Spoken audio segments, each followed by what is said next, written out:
सबसे ज्यादा हमला किसके ऊपर होता है? जो सबसे बड़ा शत्रु है।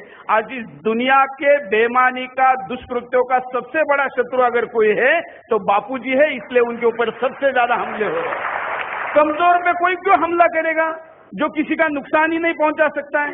तो बापूजी में वो हौसला है, हिम्मत है। मुझे याद है बापूजी ने भी कहा, इसी आश्रम में 2006 के गुरु पूर्णिमा पे मैं आया था और पीछे जो कुटिया है वहां पर मैंने बापूजी को कहा था कि बापूजी अभी आपके खिलाफ कुछ षड्यंत्र चल रहे हैं और जल्दी ही आपकी ऐसी बदनामी होगी कि जिसको आप सोच भी नहीं सकते। ये मैंने कैमरे के सामने कहा था।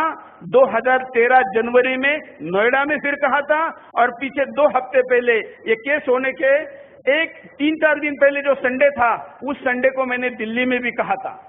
ये मैंने कैसे कहा 2006 में, क्योंकि उस समय मैं इस डांग और इस एरिया से आया था।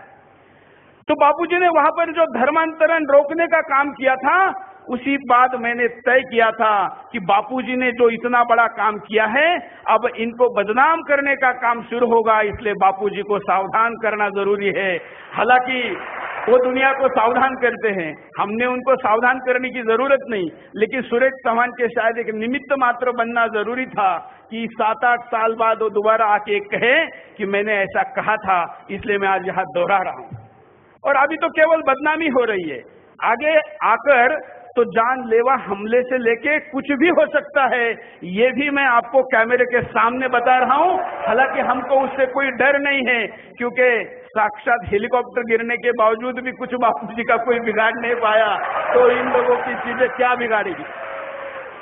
मैं आपको कुछ ऐसे आंकड़े बताना चाहता हूं जो शायद आपने कभी सुने नहीं होंगे, और ये सारा जो कुछ हो रहा है सबके खिलाफ, उसके पीछे का ये निर्णायक कारण है। क्या है?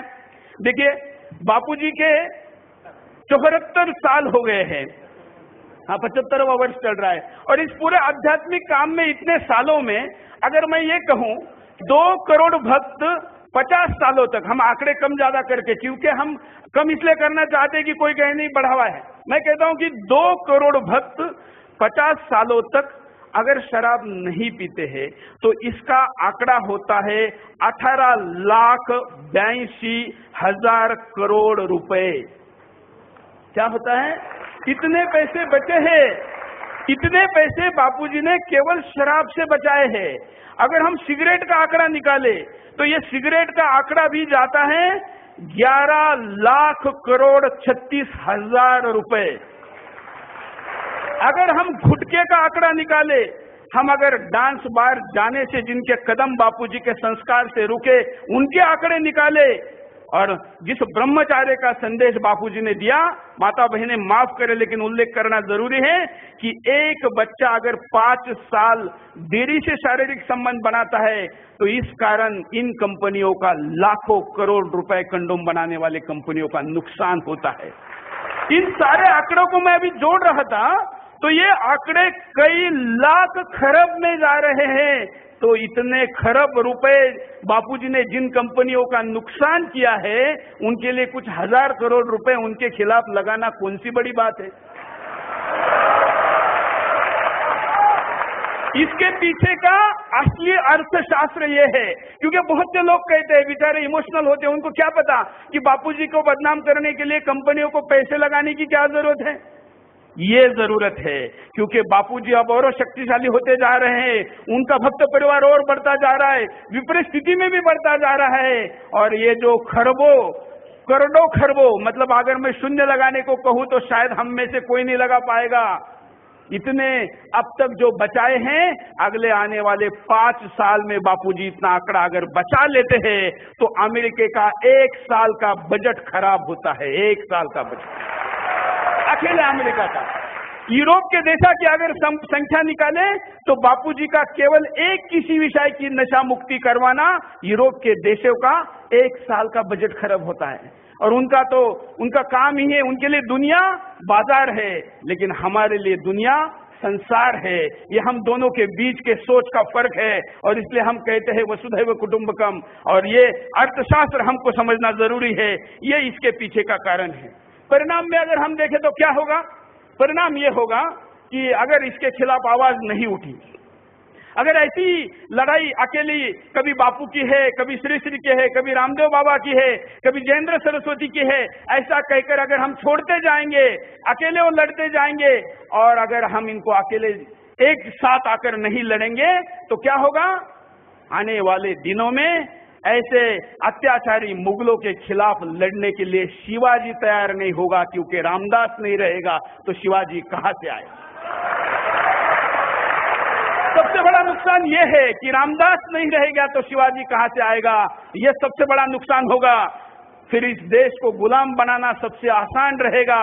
जो पिछले 1200 सालों में संभव नहीं हुआ, वो आने वाले 10 सालों में दिख रहा है। और उस 10 सालों में इस देश को गुलाम बनाने से रोकने में सबसे जो बड़ी शक्तियां है वो आसाराम बापू जी है, रामदेव बाबा जी है, श्री श्री रविशंकर है, जयेंद्र सरस्वती है, ऐसे साधु संत हैं। और जिस कारण ये सबसे ज्यादा टारगेट पर है, ऐसे में हम लोगों ने साथ देना जरूरी है, क्योंकि इनकी प्रवृत्ति तो माफ करने की है और हमारी प्रवृत्ति होनी चाहिए सजा देने की। अब उपाय क्या हो सकता है? उपाय यह हो सकता है, अच्छा एक आप सब कहेंगे कि आपने सारी देश की बातें बताई, व्यक्तिगत इसमें क्या है? तो व्यक्तिगत एक सबसे बड़ा नुकसान है। व्यक्ति अगर संस्कारित नहीं होगा तो क्राइम बढ़ेगा, और क्राइम केवल व्यक्तिगत नहीं बढ़ेगा तो सोशल क्राइम बढ़ेगा, सामाजिक क्राइम बढ़ेगा। हमारी बहनें और माताएं सुरक्षित नहीं रहेगी, बेटियां सुरक्षित नहीं रहेगी, यह भी एक बड़ा परिणाम है। ऐसे में अगर उपाय की दिशा में जाएं तो मैं ये कहूंगा, ये सारे चैनल 2 कारणों से ऐसा करते हैं।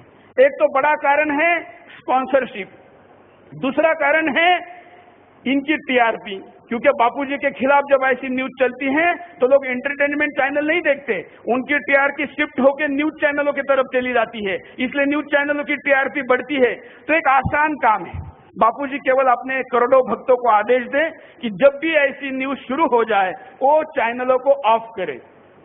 जैसे ही चैनल ऑफ हो गया, 6 करोड़ टीवी अगर इस देश के बंद हो गए तो सारे भोंकने वाले बंद हो गए।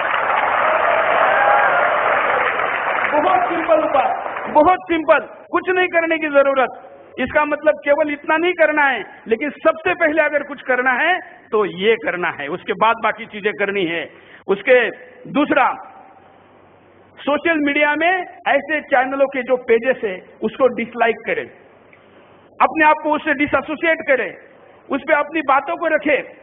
तीसरा, ऐसे जो सम्मेलन यहाँ पर हो रहा है, ऐसे सम्मेलन तालुका स्तर पर, जिला स्तर पर, राज्य स्तर पर, विभिन्न जगह पर किया जाए और वहां पर विभिन्न लोगों को बुलाया जाए और उनके सामने ये आंकड़े और बातें रखें।